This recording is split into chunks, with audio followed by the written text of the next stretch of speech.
Hello friends, welcome to my channel. स्वागत है आपका मेरे चैनल पे। मैं हरबी पटेल बात करूंगा आपसे इस वीडियो में पर्वत, पठार और मैदान के बारे में, जो कि वर्ल्ड ज्योग्राफी से संबंधित है और ये आपके एग्ज़ाम के लिए बहुत ही महत्वपूर्ण है। चाहे आप एसएससी का एग्ज़ाम देने जा रहे हो, चाहे पीसीएस का एग्ज़ाम देने जा रहे हो, चाहे यूपी ट्रिपल एससी का एग्ज़ाम देने जा रहे हो, चाहे किसी भी राज्य का टेट एग्ज़ाम देने जा रहे हैं, तो उसके लिए बहुत ही महत्वपूर्ण है। तो ध्यान से देखिएगा इस वीडियो को। 30 प्रश्न है इस वीडियो में। अगर आप मेरा चैनल पहली बार देख रहे हैं तो प्लीज़ चैनल को सब्सक्राइब करना मत भूलिएगा, बेल आइकन को भी दबाना मत भूलिएगा, जिससे कि आपको नई वीडियोज़ की नोटिफिकेशन समय से मिलते रहे। अगर आपने पिछली वीडियो नहीं देखे हैं तो आप देख सकते हैं, डिस्क्रिप्शन में आपको प्लेलिस्ट का लिंक मिल जाएगा। इससे पहले हम लोग सौरमंडल के बारे में पढ़ चुके हैं और भी काफ़ी वीडियोज़ बना दिए हैं मैंने, तो आप उन्हें भी देख सकते हैं। तो शुरू करते हैं। विश्व की सबसे लंबी पर्वतमाला है। देखिए, जो विश्व की सबसे लंबी पर्वतमाला है वो है एंडीज, और ये है आपकी दक्षिण अमेरिका में।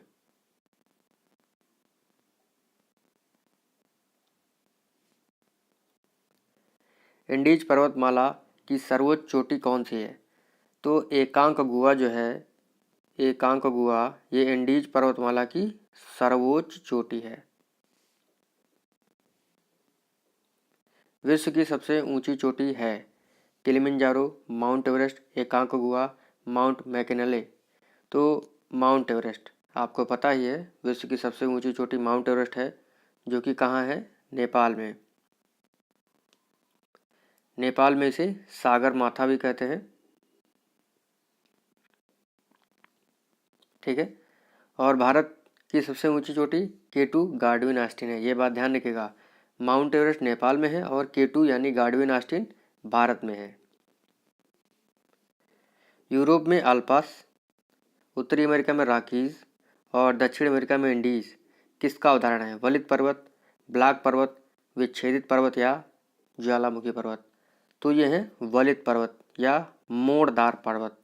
देखिए, जब धरती में वलन पड़ जाते हैं ऐसे ऐसे, देखिए जो उठे हुए भाग होते हैं ये होते हैं आपके पर्वत, तो मोड़दार पर्वत इन्हें कहा जाता है। ठीक है।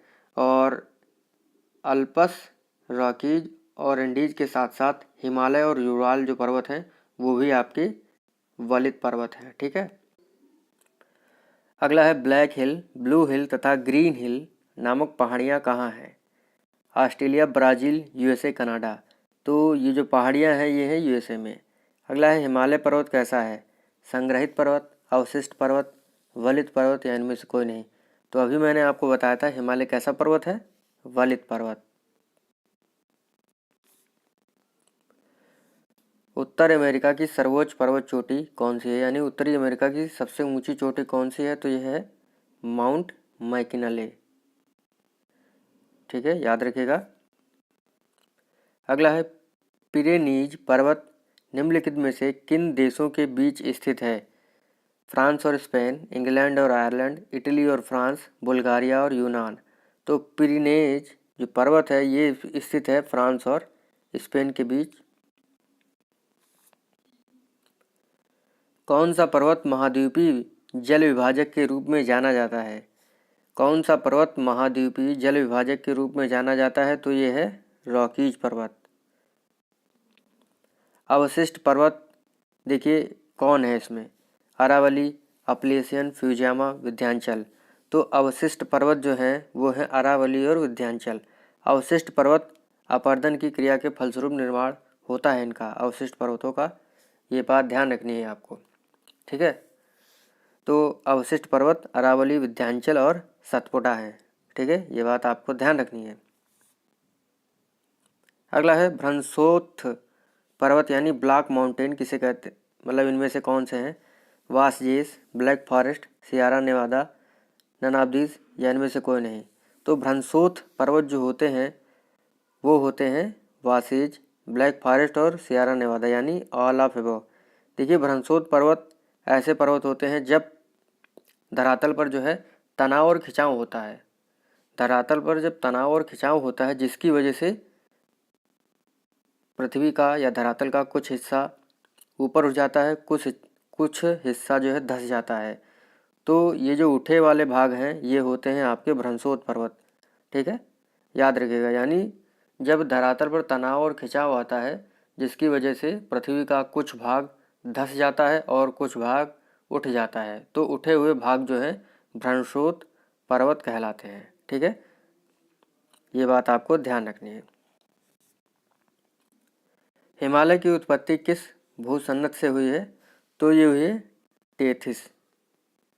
ठीक है, टेथिस से जो है हिमालय की उत्पत्ति हुई थी। अगला है भारत का सर्वोच्च पर्वत शिखर कौन सा है? अभी मैंने आपको बताया था K2 यानी गाडविन ऑस्टिन जो है भारत का सर्वोच्च पर्वत शिखर है। अगला है संग्रहित पर्वत कौन सा है? अरावली, खिंगन, विसुवियस, विंध्याचल। तो संग्रहित पर्वत जो है आपका ये है विसुवियस। विसुवियस जो है वो है आपका संग्रहित पर्वत।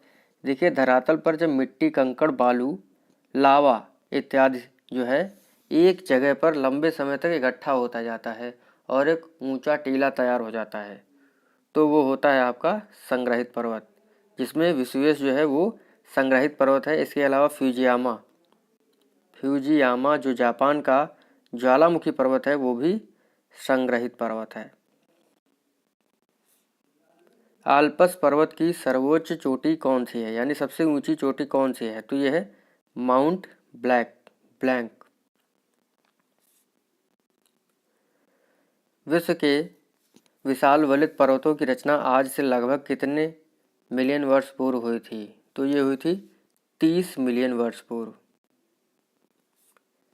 ग्रेट डिवाइडिंग रेंज कहाँ है? Australia, Canada, USA, Brazil. तो ये है ऑस्ट्रेलिया में। ग्रेट डिवाइडिंग रेंज जो है ये ऑस्ट्रेलिया में है। रॉकीज पर्वत का सर्वोच्च शिखर कौन सा है? तो माउंट एल्बर्ट जो है ये रॉकीज पर्वत का सबसे ऊंचा शिखर है। ठीक है, लोएस का मैदान किससे बना हुआ है? हिमानीकृत से, यानी हिमानीकृत है, पवनकृत है, नदीकृत है या जलकृत है? तो लोएस का जो मैदान है ये पवनकृत है। अगला है मिलान सही नहीं है, एक तरफ पठार है दूसरी तरफ देश। अनातोलियो का पठार तुर्की, बिल्कुल सही है। अबिसीनिया का पठार चीन, गलत है। मसेटा का पठार स्पेन, सही है। एशिया माइनर का पठार ईरान, ये सही है। यानी अनातोलियो का पठार तुर्की में है, अबिसीनिया का पठार जो है चीन में नहीं इथोपिया में है। ठीक है, मसेटा का पठार स्पेन में है, एशिया माइनर का पठार ईरान में है। विश्व की छत किस पठार को कहा जाता है? ये कहा जाता है पामीर के पठार को। पठार का प्रतिशत है स्थल मंडल पर। देखिए पठार यानी स्थल मंडल पर कितने प्रतिशत हैं? तो ये हैं 23%। ठीक है, और पठार में रहने वाली जो जनसंख्या है वो है 9%। स्थल मंडल के कितने प्रतिशत पर्वत का विस्तार है, यानी स्थल मंडल में जो है कितने प्रतिशत पर्वत हैं? तो ये हैं आपके 26%। और पर्वत पर जो है 1% जनसंख्या रहती है, यानी मैदानी भाग में 90% जनसंख्या रहती है। ठीक है, ये आपको ध्यान रखना है। पोर्टवार का पठार कहाँ है? वियतनाम, पाकिस्तान, चीन, भूटान। तो पोर्टवार का पठार जो है ये है पाकिस्तान में। सभ्यता का पालना किसे कहते हैं? पठार, पर्वत, मैदान, नदी। तो सभ्यता का पालना जो है ये मैदान कहलाते हैं। ठीक है, और देखिए पठार कितने प्रतिशत था? 33, और पर्वत था 26।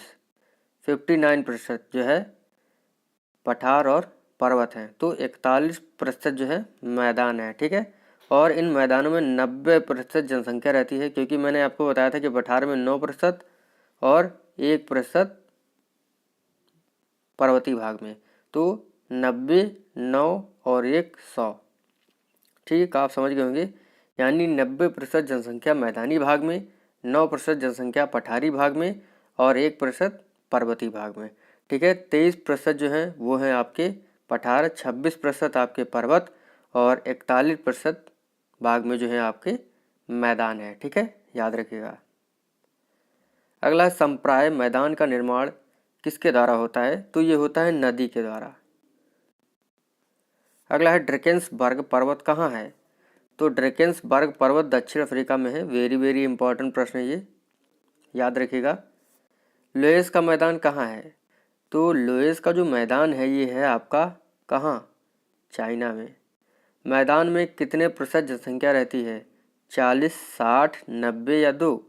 तो मैदान में जो मैदानी भागों में जो जनसंख्या रहती है उसका प्रतिशत 90%। अभी मैंने आपको बताया था।